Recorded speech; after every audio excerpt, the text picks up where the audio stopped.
So certain businesses are much more attractive than others. At the moment, anything in gaming or health or anything to do with an ageing population is very attractive because those businesses are making very substantial profits in markets that are growing very quickly.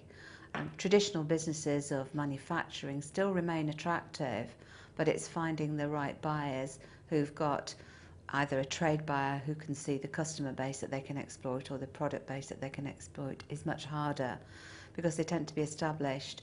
They can be great businesses, but finding the right buyer is more difficult. In order to get a deal done today, because there is so little cash, vendor support is almost essential. And by that I mean that if you want to sell your business, you may have to wait for your money longer than day one when the deal completes, either with a vendor loan note or with some sort of deferment on an earn-out, and that's how deals are being bridged.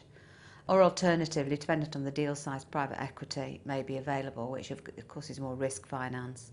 But the volume of private equity deals is nothing like it was in, say, 2007 and 2008.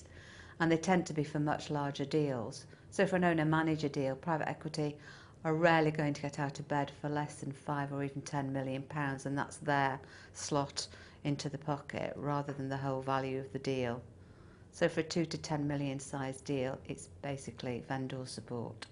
It's virtually impossible to tell you how long a sale process takes. I can tell you now, however long you think it'll take you twice as long.